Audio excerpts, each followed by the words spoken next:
So good afternoon, and this is the March meeting for the middle school and elementary assessment coordinators.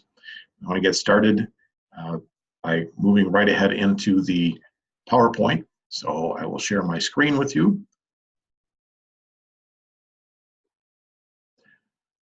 As always, we welcome conversation, and since this is a webinar, if you could please email myself or Sarah Wollner. It's really good that we are in contact so we can serve you better. Knowing what the questions are that are out there is very helpful. The agenda for today is different than what's here. So we're going to start with taking a look at the state and federal reporting, and then we're going to move into the forward test, which is going to be a variety of things. We'll take a look at spring map, PALS. We'll take a look also at the climate survey, and if there's any additional questions, we'll get through those. So, new this year, federal accountability. We've had the state report cards for some time now, and the difference between the two is one of how things are calculated and how things are presented. So I want to start by saying that the state rating system is what we're used to, where the schools are given a 1 to 5-star rating based on a series of calculations. You get points for certain things, you have points taken away for other things, and then all the schools in the state are rated. It is entirely possible, not likely, but entirely possible. It's entirely possible that all schools in the state could actually be within, let's say, the fourth level, so being 4-star schools. The new federal rating is the new federal system is actually a ranking. So points are given to each school based on calculations. They're lined up from the highest scoring to the lowest scoring, and then the lowest percentage schools will be identified regardless of whether those are above the 50th or they all could be in the 90th percentile on the state, but because the federal system is a ranking, it has to have a first, second, third, etc. All schools have the potential of being identified. So things that are continuing for elementary and middle school this year, the state report card will be out in the fall, but it's based on assessments that are being given right now. So the forward test is a huge part of the state report card, looking at growth, looking at achievement, etc. So it's really important to do a great job with the forward test because so much in the state accountability system depends on it. The federal report card is a little bit behind right now, and so that may be reflected in different, as we roll this forward into different years. It's based on all demographic groups, so all students, then every demographic group, then the service provision groups, which are those students that we provide services to, students with disabilities, economically disadvantaged, English learners. When in each single category, so you take Hispanic students, you then rank all the schools in the state from top to bottom, and we look at the bottom 5% of, for instance, Title I schools, and those 60 schools, that's how many there are 60 schools in the state that are hitting this bottom 5%. Those are called Comprehensive Support and Improvement Schools, or CSI. Yes, we have a bunch of new acronyms to learn in the federal reporting system. The bottom 10% in that same category, if you are from 5 to 10% in this ranking system, you are considered to be a targeted support and improvement school. MMSD has no schools in any categories that are comprehensive support and improvement, and we do have many schools that are targeted support.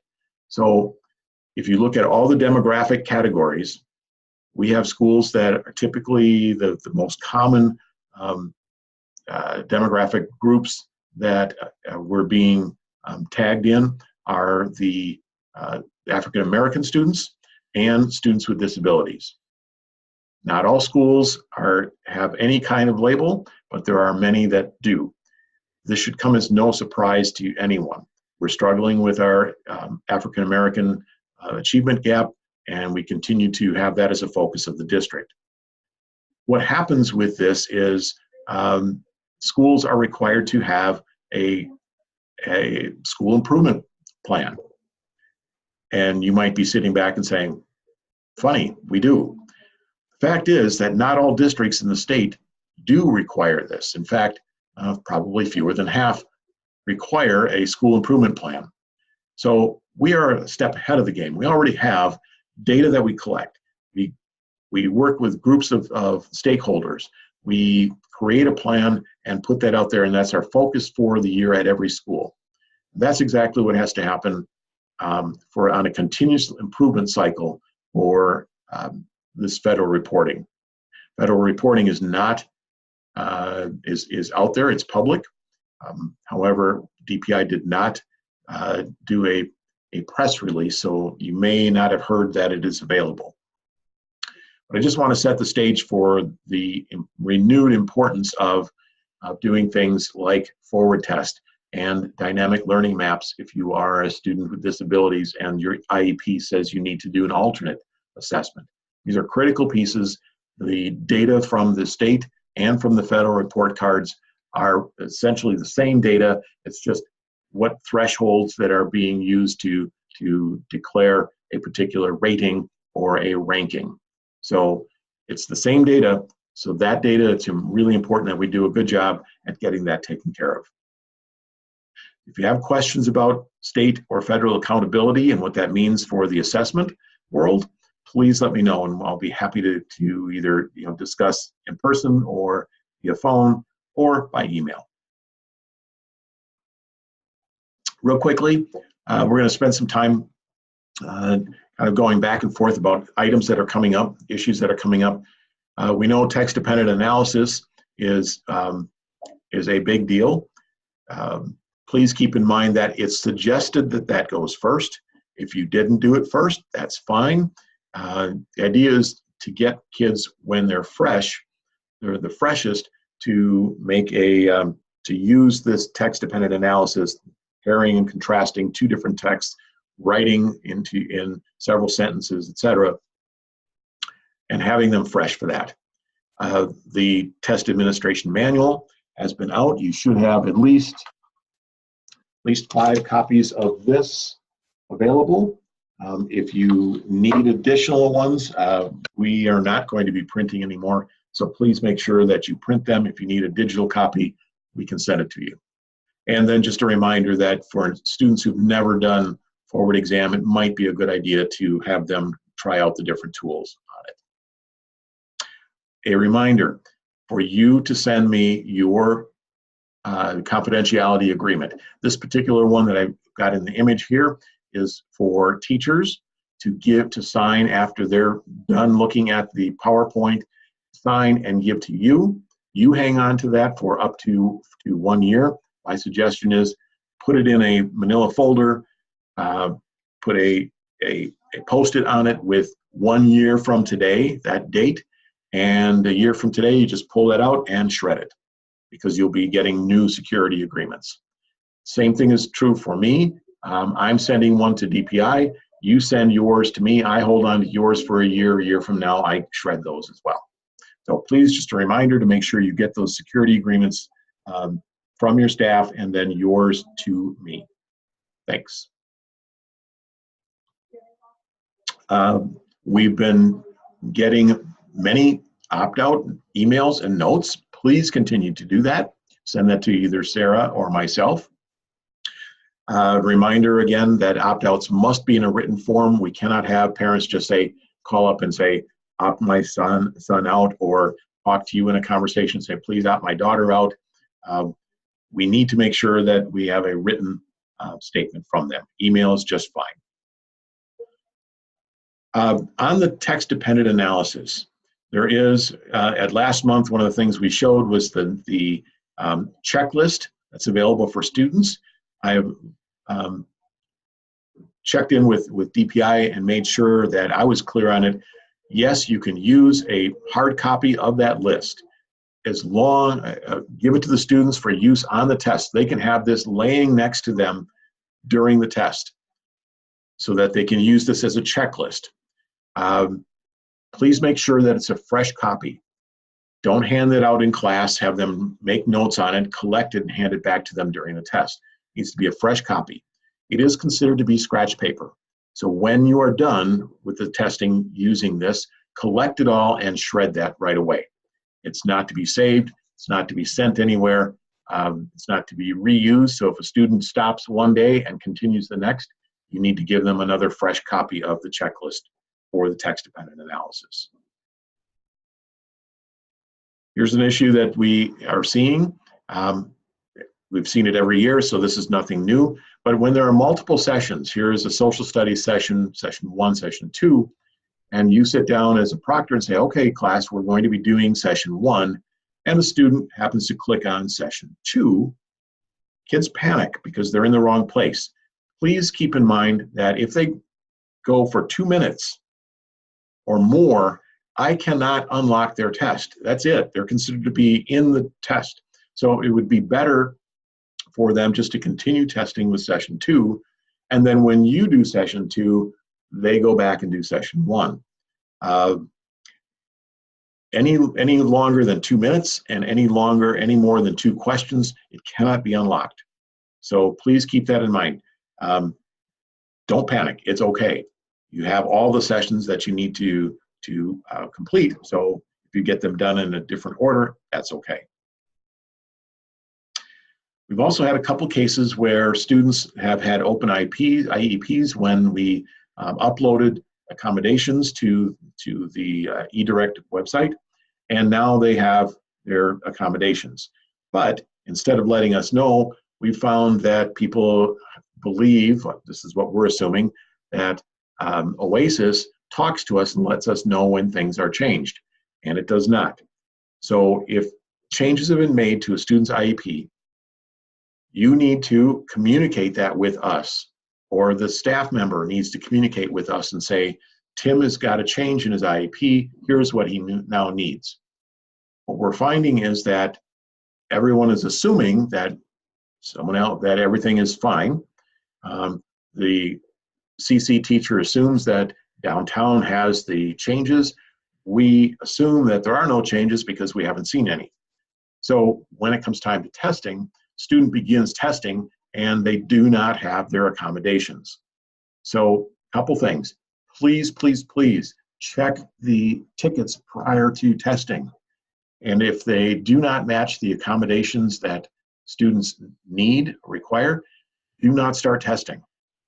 This is the decision tree that I need to follow when I am making decisions about, can I reopen the stat test? Can I restart it? What are we going to do? This is found in the back of the test administration manual, along with several other decision trees, so that helps you understand what's going on.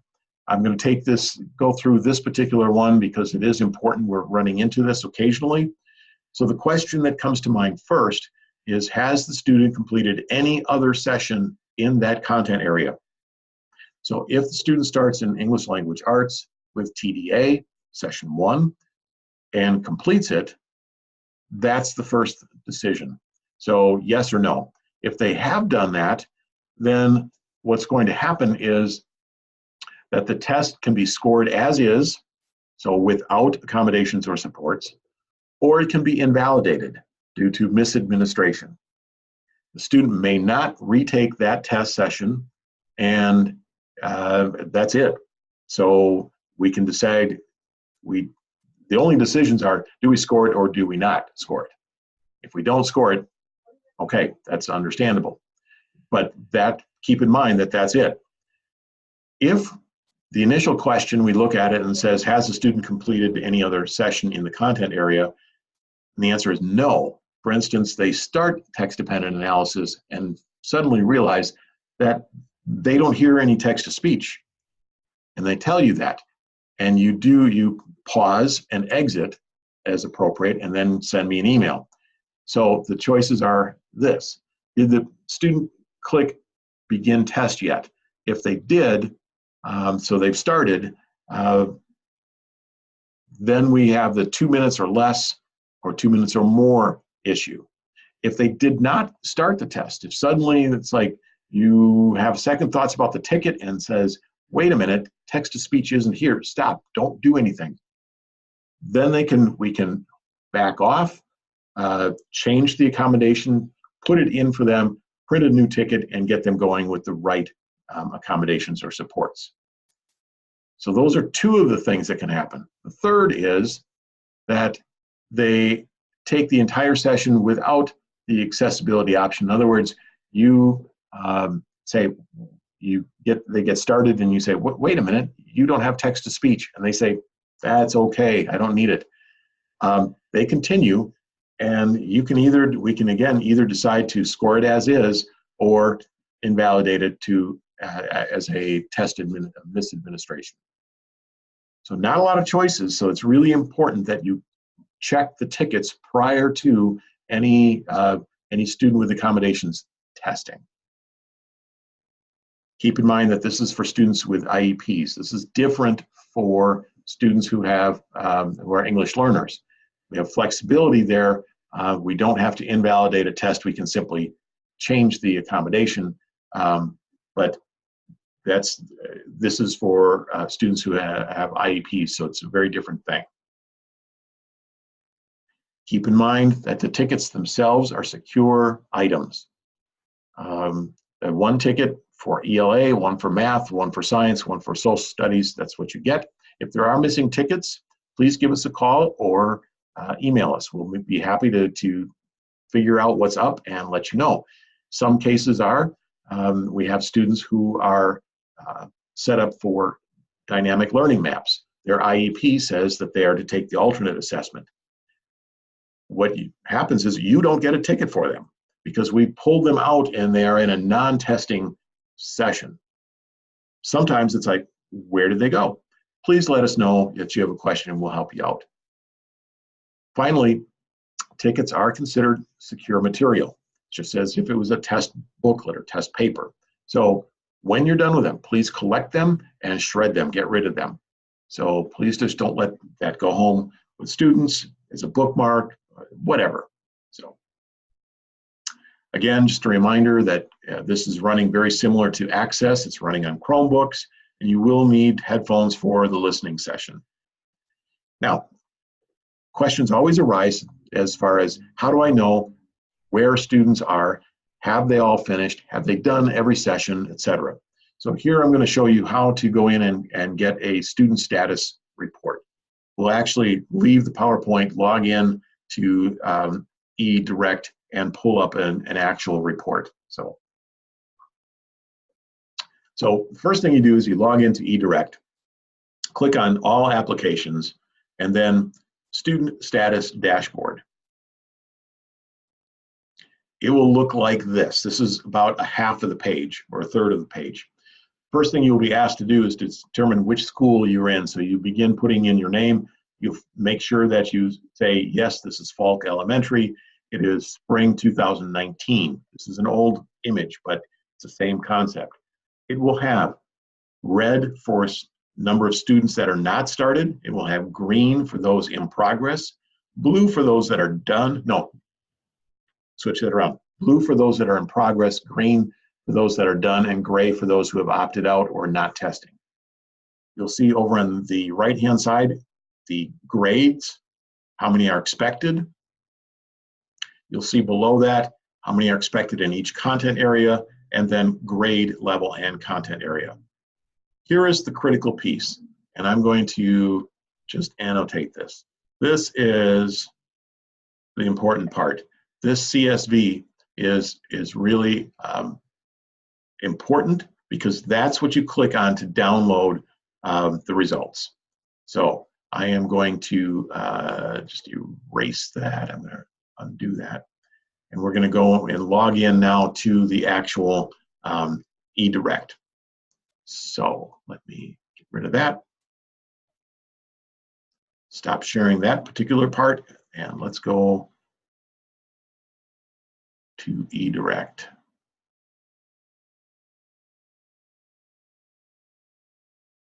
Here we go. I'm going to log in.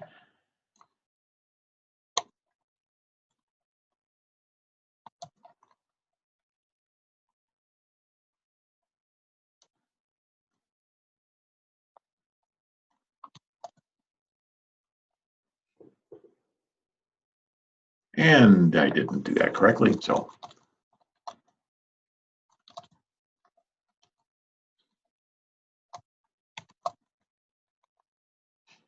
Okay, that's better. All right, so we're in. I'm going to go to All Applications, Student Management, Student Status Dashboard. Now I'm going to pick on a school, and we were working with Chavez yesterday, so I want to make sure that I'm going to Chavez, not Orchard Ridge. Click on that, and then spring of 2019. It'll take a moment, and we can begin to see the dashboard as it populates. So here is where Chavez is at. So again, how many are completed, how many not started, not tested, and in progress. Suppose you want to find out who it is that has not finished. I mean, it's almost 3 o'clock on a Thursday afternoon. Students should be finished. So let's figure out which test session we want. So if we click on, let's just click on 3rd grade, it now focuses, restructures itself so that it is now on grade 3. So we can go and look at this. We notice that grade 3 has just started or has been working on ELA. Let's go to the bottom and click on Export to CSV. So that's exporting, and now what we have is a list of students. I'm going to get rid of the student name so we don't worry about that. But this is grade 3. Make these larger. English Language Arts, session numbers. We can see that the status is completed for most of these, except the student started yesterday at 9 in the morning, and it still has not finished because there is no end time. And if we extend this, you'll be able to actually see it. So there's a gap here. You'll also see that there's a gap for the duration of the test. So these are clues that the student is not finished yet with the test. So you can sort based on a specific end time or a duration, and when it shows up blank, those are the tests that have yet to be finished. You'll also notice that there is a not tested reason. So here, in fact, is a case in which we have a student who is no longer enrolled. So we've done that. You should not have the ticket. Oh, I'm sorry. I will get this. I will share this out again. Sorry about that. Thank you for letting me know. And I'll start doing that. Is that any better? All right, I'm going to assume that it is. Okay, so this is the CSV that you download. Here's what it looks like. I've gotten on the far left, I've gotten rid of the student names, but they're all grade students, grade 3 students. I'm going to scroll up the top, I believe. There we go. So you can see English Language Arts, the session numbers, the status of each one, and please notice that here we have a student who has not completed the testing. They've started session 2, but they have not completed it. So if you sort this spreadsheet on column I or column J and have an empty space, then that will tell you that you have not completed that test. Here's a case in which neither the start nor the end time is there. That means you haven't tested mathematics, which makes sense. You're only week 1. Notice in column K, you also have not tested reasons. So this particular student has moved or was initially put into a wrong tested grade. So that should be in there. You should not have tickets for the student. If you do, you can shred them.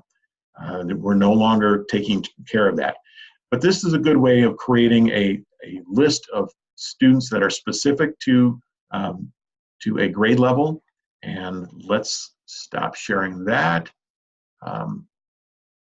We'll go back and share this. Just want to say, yes, the 27 hours on that spreadsheet means that it did, yes, that it was actually open and running for 27 hours, and they came back and tested it another day. So I wouldn't worry too much about what the time is. Part of what that will tell you is you'll notice when students are very quick about testing. So let me just, we're looking down here, we see that students are on this. This is another version of that same spreadsheet. You get more information, or at least can sort differently using the spreadsheet. But you can see it's 17 minutes, 8 minutes, 23 minutes, 22 minutes, etc. So it should tell you the time that was there. So this is a really important tool, especially when we get later on into the testing window, so that you're able to actually catch all those kids who started, or catch those kids who just missed one session and are able to pick up and do the makeups for that. Okay, any questions yet about this? If you want to use the chat.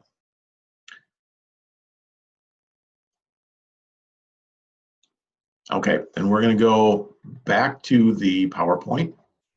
Thank you for your patience as I switch around here. Okay, so we just viewed this particular progress report. That's it for the forward. If there are things that come up, I'll be emailing all the coordinators and everything. We are running into an issue with some students, grade 4, English Language Arts, session 2, question 6. I think I've had about half a dozen schools now report that some students, not all, some students will answer the question, will go through to the end of will work their way through the test session. At the end of the test session, they review their work and they find that test question number 6 is not complete. Funny, I answered it. So they go back to that and it will not allow them to answer it, and it doesn't appear to allow them to submit the test. Strange, because kids can accidentally submit it without answering a single question. We're working on that with the vendor. I just spent a good deal of time on the phone with them this afternoon, and we'll continue to monitor the situation and send updates to everyone as we go forward. So let's move on to the MAP assessment. This just happens to be, unfortunately, again, overlapping by 1 week with the forward test. So please be careful, number one, about scheduling. I talk to you every time about this, but if you are doing, let's say, 5th grade all the way through, or they're the last ones to finish forward testing, don't turn around and make them the first ones to test the spring map. Please just give them as much of a break as possible. And yes, sometimes that's impossible to do, especially when you have makeups, but doing 3rd, 4th, and 5th with forward, then using the same pattern, 3rd, 4th, and 5th with map would be a good strategy. Reminder that both reading and math are required. We will be uploading all students shortly after we get back from spring break so that you can begin making sure that sessions are all set. I know we've got 2 things going on, so I appreciate your patience with this. Please note that the window for MAP is the 22nd of April and closes on May 17th. We get the results back pretty quickly, and here's the reason why we're going this early. It turns out that we want to have information for SIP plans, for end of the year planning for into the next year. We need to have those. We'll get those back, and they'll be in Dashboard and on EduClimber approximately May 27th, so before school is out. Please note that EduClimber updates map results on a very regular basis, I think every other day. So if you are completely finished with map testing and we have a couple weeks to go, your building is finished, you can look at the EduClimber results. These are unofficial, so please make sure that you don't start doing your final SIP report based on EduClimber results. The district uses the data dashboard to ensure that all the results between schools are set up the same. So that will be in place on the 27th of May. Okay, let's go to the next one. Last year, we had a text-to-speech option that was brand new. This year, again, it's going to be there in place. You'll get some documentation for this immediately after we get back from spring break. So you, again, have some clue about who should get this, who should not. Text-to-speech is available in the map growth warm-ups. One thing that I do want to point out is that last fall, we had an automatic invalidation. The test was thrown out if a student went fast on too many or 30% of the map questions. That is no longer, they took that out for winter. It is not in play for spring. They're making some dramatic changes on that, and I believe one of my last update on it was, yes, that would be available in the fall of 19, and that it would literally stop a student from continuing on testing, and so it would allow the proctor to go and talk to the student. We're working on that with our vendor, and we'll get more information out to you in the fall. Elementary schools also have going on at the same time spring PALS. PALS in the fall runs two different windows, one for grades 4K and K, and the second window for grades 1 and 2. In the spring, they're all at the same time. So all students are expected to take the PALS screener, and that window is the 22nd of April through the 24th of May, so a little bit longer. Scores, teachers need to upload the scores by June 7th. One thing I do want to point out, and this is not in the slides, but I want to share this with you. Kind of going to give you an overview of getting results to families from all of these different assessments. Forward results come back in July. We mail those, they'll be back about the end of July. Families will start to get those sometime in mid to late August. We'll be mailing those out. That's a big mailing for us. MAP results will be printed by Sarah and I with printing services, and we will get those sent out to elementary buildings to be included with the report card. So families will have their report card, all the other material there, plus the spring MAP results. Middle schools, because of the way your report card is set up, we cannot insert or add the MAP results to the middle school report card. So we mail all those results out towards the end of June, beginning of July. PALS, for those schools that are, the elementary schools that are doing PALS, there is no way that we can print out a school level report or a school set of student results and get those to you to be sent home with the report cards. Ideally, the best way to do it would be to have the classroom teacher, when they are finished, you see that June 7th is that upload date. When they're finished loading the scores, to print a copy of the reports for their entire class and put that in with the report card. Sarah and I cannot do this as there's too much going on, and it's simply not set up for a district level person to go in and print every classroom scores. So please keep that in mind.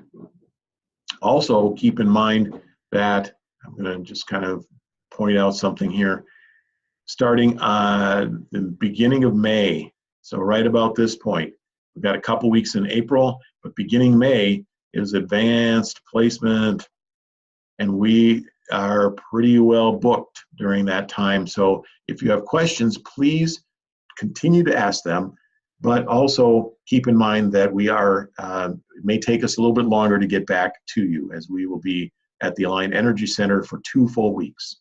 So, all right, let's close that out.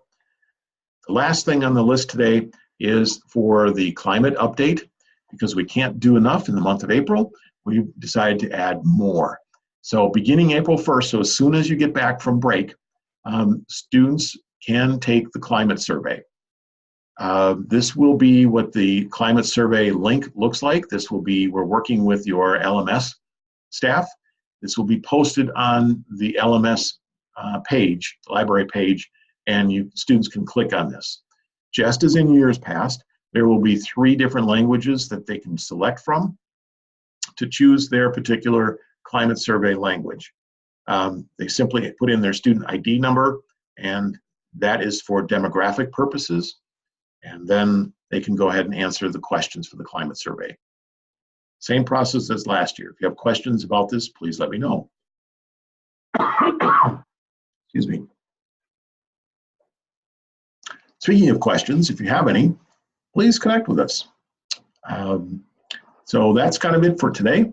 If you have questions right now, that'd be great. Otherwise, I'm going to stop recording, and we're going to send this out to begin posting this. So if you have questions, let me know, and